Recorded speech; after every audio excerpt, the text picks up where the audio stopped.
ভিভোর ফোন মানেই আমাদের কাছে আকাঙ্ক্ষা এবং উদ্দীপনার মতো অনুভূতি সৃষ্টি করে। তাই ভিভো এবার তাদের এক্স সিরিজের অধীনে আরও একটি মন ভোলানো স্মার্টফোন লঞ্চ করতে যাচ্ছে, আর সেটি হচ্ছে ভিভো X90s স্মার্টফোনটি।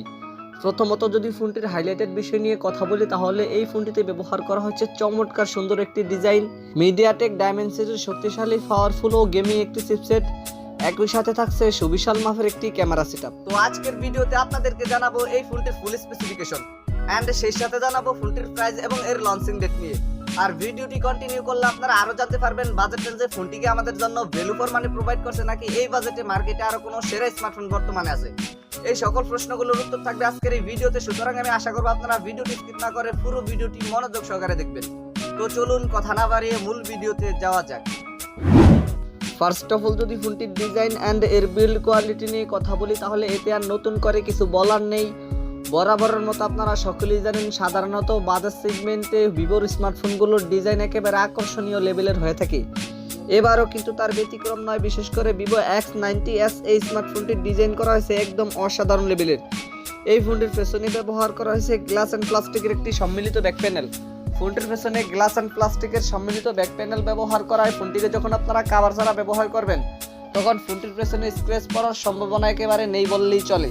তবু আমি রিকমেন্ডেশন করব আপনারা প্রোটেকশনের জন্য এই ফোনটির পেছনে অবশ্যই একটি কভার লাগিয়ে নেবেন। আর ফোনটির থিকনেস করেছে 8.9 মিলিমিটার। তবে ফোনটির থিকনেসটি একটু বেশি ব্যবহার করায় ফোনটির ওয়েট কিছুটা বেশি হয়ে গিয়েছে। এই ফোনটির ওয়েট হচ্ছে 197 গ্রাম। এছাড়াও ফোনটির অন্য একটি ভেরিয়েন্টের ওয়েট ব্যবহার করেছে 203.5 গ্রাম। যেহেতু এই ফোনটিতে একটু প্রিমিয়াম লেভেলের ম্যাটেরিয়ালস ব্যবহার করা হয়েছে, সেহেতু এই ফোনটির ওয়েট কিছুটা বেশি হবে, এটাই স্বাভাবিক। এছাড়াও কিন্তু এই ফোনটিতে ব্যবহার করেছে IP68, যার মানে এই ফোনটিতে হালকা ফানের ছিটে ফোটা অথবা ধুলোবালি একদমই প্রবেশ করবে না। বিশেষ করে এই ফোনটি দিয়ে যখন আপনারা বৃষ্টির মধ্যে কোনো ধরনের ছবি তুলবেন, সেই ক্ষেত্রে বৃষ্টির কোনো ধরনের পানি এই ফোনটিতে ঢুকতে পারবে না, কারণ এতে ভালো মানের একটি IP রেটিং ব্যবহার করা হয়েছে। ফোনটির রিয়ার ক্যামেরা সেকশনে আসলে আপনারা একটি ক্যামেরা বাম্পার মধ্যে পেয়ে যাবেন ট্রিপল ক্যামেরা সেটআপ। একই সাথে ফোনটির ফ্রন্ট ফারে আসলে ফুল ভিউ ডিসপ্লের মাঝখানে থাকছে একটি পাঁচচুল কাট আউট ক্যামেরা সেটআপ। এই ফোনটিকে আপনারা black, white, red and green এই চারটি কালারই পেয়ে যাবেন।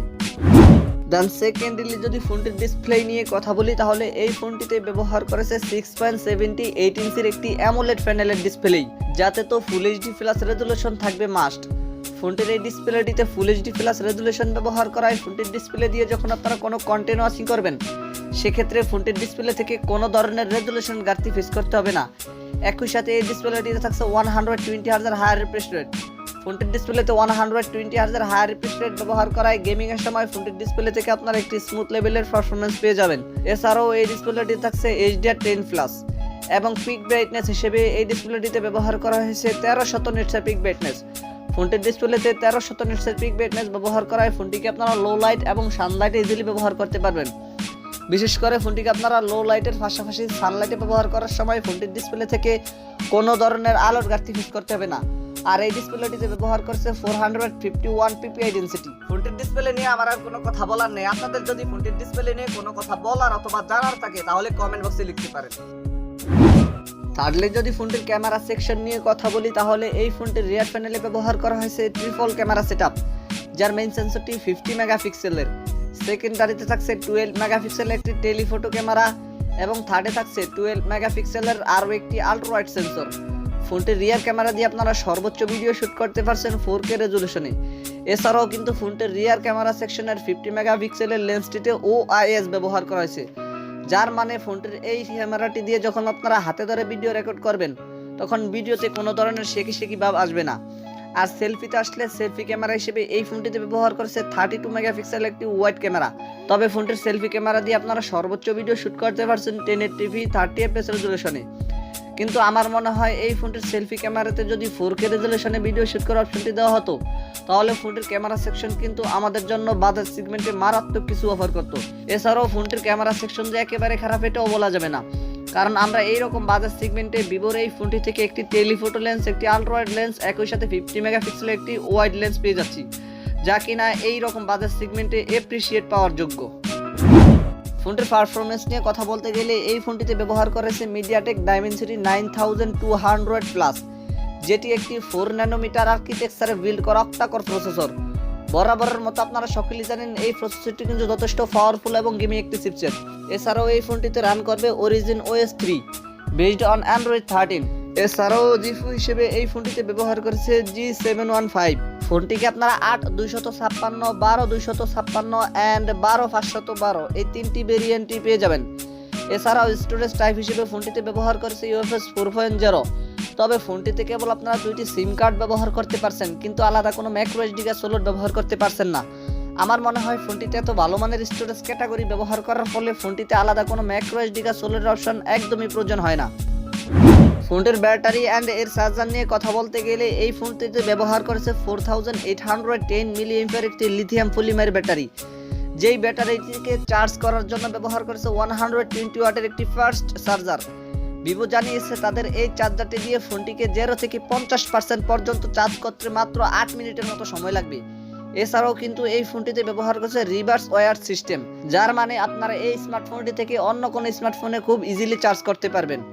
তবে ফোনটির ব্যাটারি মিলিঅ্যাম্পিয়ার কিছুটা কম হওয়া সত্ত্বেও ফোনটি থেকে কিন্তু মোটামুটি ভালো মানের একটি ব্যাটারি ব্যাকআপ আপনারা পেয়ে যাবেন, কারণ এতে ব্যবহার করেছে 4 ন্যানোমিটার আর্কিটেকচারে বিল্ড করা যথেষ্ট পাওয়ার এফিশিয়েন্ট একটি চিপসেট। এছাড়া সিকিউরিটি হিসেবে ফোনটিতে ব্যবহার করেছে আন্ডার ডিসপ্লে ফিঙ্গারপ্রিন্ট। আর ফিচার হিসেবে এই ফোনটিতে আপনারা প্রায় সকল ধরনের ফিচারই পেয়ে যাচ্ছেন, যেমন Bluetooth 5.3, USB Type-C port, wifi, NFC সহকারে প্রায় সকল ধরনের ফিচারই থাকছে এই ফোনটিতে। ফোনটির প্রাইস নিয়ে কথা বলতে গেলে এই ফোনটির প্রাইস ইন্ডিয়ার মার্কেটে প্রায় 70,000 রুপির মতো হতে পারে। আর ফোনটি বাংলাদেশি মার্কেটে লঞ্চ হলে ফোনটির বেস ভেরিয়েন্টের প্রাইস বাংলাদেশি মার্কেটে প্রায় 75 থেকে 80,000 টাকার মতো হতে পারে। তো আপনারা যারা এইরকম বাজার সেগমেন্টে ভালো মানের ডিজাইন, ভালো মানের পারফরমেন্স এবং ভালো মানের একটি ক্যামেরা সেন্ট্রিক স্মার্টফোন খুঁজতেছেন, অর্থাৎ যারা কিনা ভিভোর স্মার্টফোন খুঁজতেছেন, তারা কিন্তু এই ফোনটি অনায়াসে চোখ বুজে কিনে ফেলতে পারেন।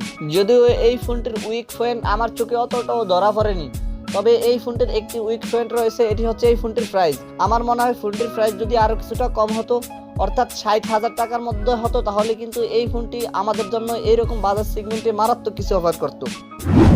সো এই ছিল আমাদের আজকের ভিডিও। আশা করি আপনাদেরকে এই ফোনটি সম্পর্কে মোটামুটি একটি ভালো ধারণা দিতে পেরেছি। এরপরে যদি আপনাদের কোনো সমস্যা থেকে থাকে তাহলে কমেন্ট বক্সে জানাতে পারেন, আমি চেষ্টা করবো আপনাদের কমেন্টে রিপ্লাই দেওয়ার জন্য। আর যদি মনে হয় ভিডিওটি থেকে একটু উপকৃত হয়েছেন তাহলে ভিডিওটিতে একটি লাইক দিয়ে দিবেন, ভিডিওটি বন্ধুদের মাঝে শেয়ার করে দিবেন। Anyway, thank you so much for watching this video. দেখা হচ্ছে খুব শীঘ্রই নতুন কোনো ভিডিওতে নতুন কিছু নিয়ে। টিল দেন টেক কেয়ার, আসসালামু আলাইকুম।